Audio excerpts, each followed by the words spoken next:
Helen Keller, ये सिर्फ एक नाम नहीं है बल्कि इंस्पिरेशन है पूरी की पूरी दुनिया के लिए। अगर आप डिटेल में जानना चाहते हैं कि उन्होंने ऐसा क्या अचीव किया है अपनी लाइफ में जिसकी वजह से उनको एक इंस्पिरेशन की तरह देखा जाता है पूरी की पूरी दुनिया में, तो उनकी ऑटोबायोग्राफी है the story of my life, उसको आप पढ़ सकते हैं। और उनके ऊपर एक मूवी बनी है जिसका नाम है द मिरेकल वर्कर, वो मूवी आप देख सकते हैं। और 2005 में एक मूवी आई थी इंडिया में ब्लैक के नाम से, जिसमें अमिताभ बच्चन थे और रानी मुखर्जी थी, तो आप वो मूवी भी देख सकते हैं। That was inspired from the life of Helen Keller. तो आज हम हेलन केलर की जो कोटेशंस हैं उसके थ्रू उनकी थॉट प्रोसेस की डेप्थ में चलेंगे और समझने की कोशिश करेंगे कि जो भी उन्होंने अचीव किया या जो उनका एटीट्यूड था उसके पीछे रीजन क्या था। लेकिन उससे पहले मैं शॉर्ट में आपको थोड़ा सा उनके बारे में बता देता हूं। हेलन जब सिर्फ 19 महीने की थी तब उनको एक बीमारी हुई थी। उस बीमारी को प्रॉपर्ली कोई डायग्नोज नहीं कर पाए डॉक्टर्स, लेकिन उसकी वजह से वो पूरी तरह से डेफ ब्लाइंड हो गई, यानी कि ना वो सुन सकती थी ना वो देख सकती थी। उसके बाद उनके घर वालों ने बहुत कोशिश करी कि किसी तरीके से कि उनकी देखने की और सुनने की शक्ति वापस आ जाए। वो बहुत डॉक्टर्स के पास गए, बहुत जगह गए, लेकिन कुछ नहीं हुआ।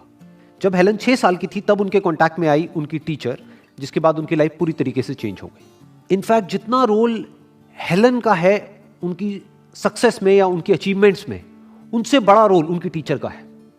ये जो नेवर गिव अप एटीट्यूड था एक्चुअल में वो एन सेल्वन का था। जो सबसे बड़ा चैलेंज था हेलन के लिए और एन के लिए वो ये था कि किस तरीके से उनको वर्ड्स का मीनिंग समझाया जाए। वर्ड सिखाना इतना बड़ा चैलेंज नहीं था, उस वर्ड का किस ऑब्जेक्ट से रिलेशन है ये समझाना वाज नेक्स्ट टू इम्पॉसिबल, क्योंकि वो सुन नहीं सकती, वो देख नहीं सकती। तो अब कैसे उनको ये बताया जाए कि ये जो आपके हाथ पे जो टच हो रहा है इसको पानी कहते हैं, इसको वाटर कहते हैं। That was the biggest challenge. तो वो जब आप मूवी देखेंगे तो आपको ज्यादा अच्छे से आइडिया लगेगा कि ये कैसे हुआ, ये मिरेकल कैसे हो पाया। लेकिन उस मूवी में एक बड़ा इंटरेस्टिंग पॉइंट आता है जहां पर जा करके जो एन है यानी कि उनकी टीचर, हेलन की टीचर, वो हेलन की मदर को बोलती हैं कि मेरा सबसे बड़ा चैलेंज यही है कि किस तरीके से मैं इनको कम्युनिकेट करूं, किस तरह से हेलन को बताऊं कि इस वर्ड का मतलब ये होता है कि ये टेबल है, ये चेयर है, कैसे बताऊं, ये मेरा सबसे बड़ा चैलेंज है। तो उनकी मदर ने उनसे पूछा टीचर से, तो फिर आप ये कैसे करोगे? तो उनकी टीचर ने जवाब दिया कि मुझे नहीं पता कि ये कैसे होगा, लेकिन बिल्कुल ऐसे ही होगा जैसे कि एक पंछी होता है, एक मूवमेंट आता है उसकी लाइफ में जब वो उड़ जाता है, ऐसे ही हेलन की लाइफ में एक मूवमेंट आएगा। वो कब आएगा कोई नहीं बता सकता, लेकिन एक मूवमेंट आएगा जब ये क्लिक हो जाएगा हेलन को कि इस वर्ड का मतलब ये होता है। And this was the actual miracle. और जो पहला वर्ड उनके मुंह से बाहर निकला था वो था वाटर। उसके बाद में उन्होंने कभी भी पीछे मुड़ के नहीं देखा। उसके बाद में वो अपनी मदर के पास में गई, फादर के पास में गई, उनको टच किया, जाकर के अपनी टीचर से पूछा अच्छा ये कौन है, तो उन्होंने लिख करके बताया कि ये मदर है, ये फादर है, ये टेबल है, ये चेयर है। उसके बाद में वो सिलसिला शुरू हो गया। इनफैक्ट ये जो स्टोरी है ये सिर्फ हेलन की नहीं है, ये हेलन और एन की स्टोरी है, क्योंकि मरते दम तक एन ने हेलन का साथ नहीं छोड़ा। तो ये सिर्फ एक टीचर और स्टूडेंट की रिलेशनशिप नहीं है, ये एक दोस्ती की कहानी है, कंपेनियनशिप की कहानी है। तो इस कहानी से सिर्फ हम ये नहीं सीख सकते कि ये इम्पॉसिबल कुछ भी नहीं है इस दुनिया में, हम ये भी सीख सकते हैं कि एक रिलेशनशिप क्या होती है, कि अगर दो लोग साथ में आ जाए जिनकी अपनी अलग अलग पावर्स हो तो वो दोनों मिल करके किस तरीके से मिरेकल्स कर सकते हैं। तो हेलन उसके बाद में सीखती चली गई वर्ड्स, वर्ड से बने सेंटेंसेस, सेंटेंसेस से फिर ग्रामर, फिर उसके बाद में लिप्स को टच करके और थ्रोट को टच करके वो बोलना भी सीख गई। और वो दुनिया की पहली ऐसी इंसान बनी जो कि डेफ ब्लाइंड होने के बावजूद भी उन्होंने अपनी ग्रेजुएशन कंप्लीट करी बैचलर ऑफ आर्ट्स में। लेकिन वो यहां नहीं रुकी, ये सिर्फ एक शुरुआत थी। तो ना सिर्फ उन्होंने पढ़ा और बोलना शुरू किया, उन्होंने लिखना भी शुरू कर दिया।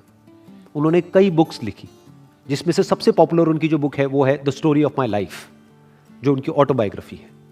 और सिर्फ इतना ही नहीं, पूरे वर्ल्ड में उन्होंने ट्रैवल किया as a lecturer. So she was not just a graduate but also an author and a lecturer. ये थी उनकी अचीवमेंट। और कौन है ये इंसान जो कि ना देख सकती है ना सुन सकती है बचपन से ही? तो इस इम्पॉसिबल काम को इन दोनों ने मिलके, हेलन ने और एन ने मिल करके कैसे पॉसिबल किया, ये अगर आप और डिटेल में जानना चाहते हैं तो आई स्ट्रांगली रिकमेंड यू कि एक बार ये मूवी जरूर देखो आप, द मिरेकल वर्कर। तो अब हेलन केलर की जो पॉपुलर कोटेशंस हैं उसकी हम डेप्थ में चलेंगे और समझने की कोशिश करेंगे कि ये जो उन्होंने अचीव किया उसके पीछे क्या थिंकिंग थी। तो उनका पहला कोट है, the only thing worse than being blind is having sight but no vision. मतलब ना देख पाना, इससे खराब क्या होगा सोचो। मतलब हम किसी कमरे में बैठे हों और एकदम से लाइट चली जाए और अंधेरा हो जाता है कुछ देर के लिए, तो कैसा फील होता है। सोचो वो इंसान जिसकी जिंदगी में अंधेरा हमेशा के लिए हो गया है, वो कुछ देख ही नहीं सकता है। तो ये अपने आप में छोटी प्रॉब्लम नहीं है, बहुत बड़ी प्रॉब्लम है। लेकिन वो कह रही है इससे भी बुरा क्या हो सकता है। इस अंधेरे से भी जो और ज्यादा डार्क है वो है आपके पास आंखें तो हैं लेकिन कोई विजन नहीं है। अगर आप ये मूवी देखेंगे जिसकी मैंने अभी बात करी, द मिरेकल वर्कर, तो आपको समझ आएगा कि ये विजन एक्चुअल में जो हेलन कुछ कर पाई उसके पीछे किसी की विजन थी। वो थी एन सिलिवन की विजन, उनकी टीचर की विजन। हेलन तो खुद एक बच्ची थी 6 साल की, उसको क्या पता, वो तो बिल्कुल एक कच्ची मिट्टी की तरह थी। उसके पेरेंट्स ने उम्मीद छोड़ ही दी थी। जो एन की विजन थी, जिस तरीके से वो हेलन को देख रही थी, उसमें सबसे बड़ी रुकावट खुद हेलन थी और हेलन के पेरेंट्स थे। वो उस विजन को पूरा नहीं होने दे रहे थे, लेकिन ये अड़ी हुई थी। एन ने अपनी विजन को नहीं छोड़ा। एन ने हेलन में कुछ ऐसा देख लिया जो और कोई नहीं देख पा रहा था, इसलिए वो विजन पॉसिबल हो पाई। इसी तरीके से अगर हम खुद को सिर्फ उतना ही देखते हैं, आंखों से क्या होता है, हम देख सकते हैं। क्या देखेंगे शीशे में, हमको क्या दिखेगा, हमको एक बॉडी दिखेगी। अरे तो बॉडी तो जानवरों की भी है, बॉडी तो सबकी है। ऐसा क्या खास है आप में, ऐसा क्या है आप में जो आप कर सकते हो जो इस पूरी दुनिया में और कोई नहीं कर सकता। अगर उसको आप डिस्कवर कर सकते हो और उसके बारे में सोच सकते हो और उसको अचीव करने के लिए स्टेप्स उठा सकते हो, इसको विजन बोलते हैं। मतलब अगर आप अपने अंदर कुछ ऐसा देख सकते हो जो शीशे में नहीं दिख रहा है, that is vision. That is better than eye sight. आंखें आपको सिर्फ वो दिखा सकती है जो है, लेकिन जो हो सकता है वो आंखें नहीं दिखा सकती। उसको हमें अपने अंदर पहले देखना पड़ता है, फिर वो बाहर पॉसिबल हो पाता है। एक और इनका बड़ा इंटरेस्टिंग कोट है जो इसी से रिलेटेड है, वो है when one door of happiness closes, another opens. But often we look so long at the closed door that we do not see the one which has been opened for us. सबसे पहले समझते हैं कि quotation आ कहां से रही है। ये आ रही है हेलन के स्टैंड पॉइंट से। उनके 2 ऐसे दरवाजे जिस दरवाजों से हम सीख सकते हैं, हम सब सीखते हैं, वो दोनों ही दरवाजे हेलन के लिए बचपन में ही बंद हो गए थे। कौन से दरवाजे? देखने का और सुनने का। तो अब अगर वो चाहती तो वो उन्हीं बंद दरवाजों की तरफ देखती रहती, लेकिन उन्होंने ऐसा नहीं किया। उन्होंने ये देखा कि अगर मेरे ये 2 दरवाजे बंद हुए, यानी ये 2 सेंसेस मेरे काम नहीं कर रहे हैं, तो एक और सेंस है, द सेंस ऑफ टच, उसको उन्होंने हाइटेंड कर दिया। इनफैक्ट उनका सेंस ऑफ टच बहुत ज्यादा हाइटेंड हो गया था कि वो टच करके, अगर कोई बोल रहा है तो यहां पे टच करके और यहां पे टच करके वो पता लगा सकती थी कि सामने वाला क्या बोल रहा है। तो ये कोई छोटी अचीवमेंट नहीं है, बहुत बड़ी अचीवमेंट है। तो इनसे हमको ये सीखना है, ये इंस्पिरेशन लेनी है कि अपनी छोटी छोटी प्रॉब्लम्स की वजह से बस रोते नहीं रहना है, जैसा हम करते हैं ज्यादातर, कि अपने दुखड़े नहीं रोते रहना है कि कुछ हो गया है हमारे साथ में, बस उसी को लेकर के हम रोए चले जा रहे हैं या उसी के बारे में हम सोचे चले जा रहे हैं। अब वो चाहे कुछ भी हुआ है। इनफैक्ट लाइफ को अगर आप बारीकी से ऑब्जर्व करोगे तो लाइफ में सिर्फ एक ही चीज कांस्टेंट है, वो है चेंज, बदलाव। यही कांस्टेंट है। बदलाव ही नहीं बदलता है, बाकी सब कुछ बदलता है। तो जब भी कुछ बदल जाता है तो हमारे पास में 2 चॉइसेस होती हैं। एक, जो पहले था बस उसी को हम देखते रहें। जैसे एक नदी है, एक नदी बह रही है, लाइफ बिल्कुल एक नदी के जैसी है। लाइफ को अगर बारीकी से समझना है तो लाइफ को एक नदी की तरह देखो, बहती हुई नदी जिसमें अलग अलग फॉर्म्स बनती रहती है। 2 लहरें होती हैं, आपस में मिल जाती हैं, बिछड़ जाती हैं, बुलबुले बन जाते हैं, मिट जाते हैं। ये सब चलता रहता है उस नदी में। तो हमारे पास में 2 ऑप्शंस होते हैं जब हम बैठ करके उस नदी को देख रहे हैं। एक कि जो था बस उसी के बारे में हम बैठे बैठे सोचते रहे कि वो कितना सुंदर बुलबुला था, मुझे उसको देख करके बहुत खुशी होती थी। अब देखो वो फट गया है, वो मर गया है।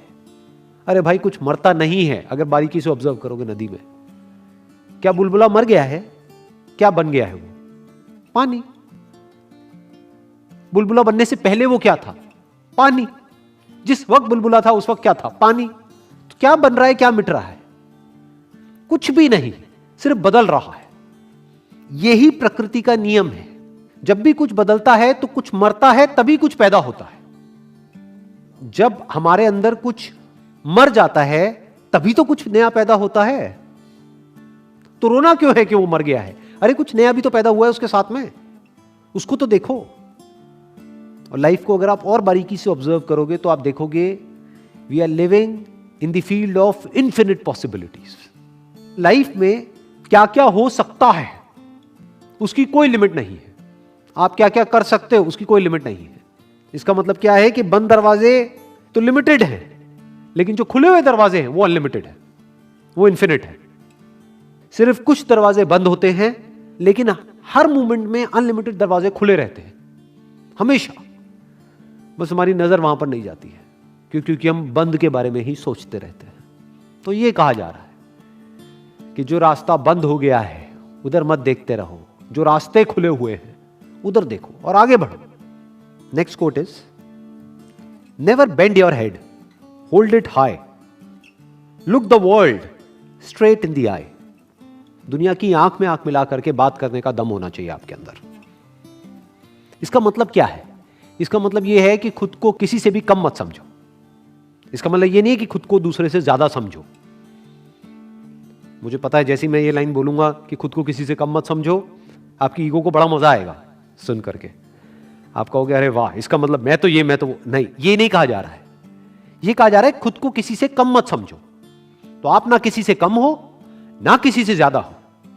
कुछ आपकी वीकनेसेस हैं जो सामने वाले की स्ट्रेंथ हो सकती है, कुछ सामने वाले की वीकनेसेस हैं जो आपकी स्ट्रेंथ हो सकती है। सिर्फ अपनी वीकनेसेस को सामने वाले की स्ट्रेंथ से क्यों कंपेयर कर रहे हो? इनफैक्ट कंपेयर ही क्यों कर रहे हो? अपनी स्ट्रेंथ्स की तरफ देखो ना। ये देखो ना कि आप क्या कर सकते हो, ये नहीं कि क्या आप नहीं कर सकते। ये मत देखो कि आपके पास में क्या नहीं है, ये देखो कि क्या है और क्या हो सकता है। Most important. तो डरो मत, इस दुनिया से डरो मत, क्योंकि जो डरता है उसको ये दुनिया और डराती है, जो दबता है उसको और दबाती है, जो अपने आप को इंफीरियर समझता है उसको और ये रियलाइज कराया जाता है कि वो इंफीरियर है, जो दबता है उसको इतना दबा दिया जाता है कि उसको आगे बढ़ने का मौका तक नहीं मिलता है। तो always look at this world straight in the I, not with arrogance. इसलिए नहीं कि मैं तो ये मैं तो वो तो नहीं, ना मैं आपसे कम ना मैं आपसे ज्यादा। और सबसे इंटरेस्टिंग बात पता है क्या है इस कोटेशन की? कि ये देखो, ये कोटेशन आ कहां से रही है। वो जो खुद देख नहीं सकती, वो ये कह रही है कि अगर आप नहीं भी देख सकते तब भी दुनिया की आंख में आंख डाल करके बात करो। अगर आप नहीं देख सकते तो इसका मतलब ये नहीं है कि आप सामने वाले से कम हो। इसी तरह से अगर आपके पास में कुछ ऐसा नहीं है जो सामने वाले के पास में है, तो इसका मतलब ये नहीं है कि आप सामने वाले से कम हो। तो कॉन्फिडेंस से देखो उसको। तो जो भी कुछ इन्होंने कहा है या जो भी कुछ इन्होंने किया है अपनी पूरी लाइफ में, अगर उस सबको सम अप करना हो एक लाइन के अंदर अंदर, तो वो क्या है कि कभी भी सर झुका के मत जियो, चाहे कुछ भी हो जाए। सर झुका के मत जियो, सर उठा के जियो। Wish you all the very best. Thank you so much.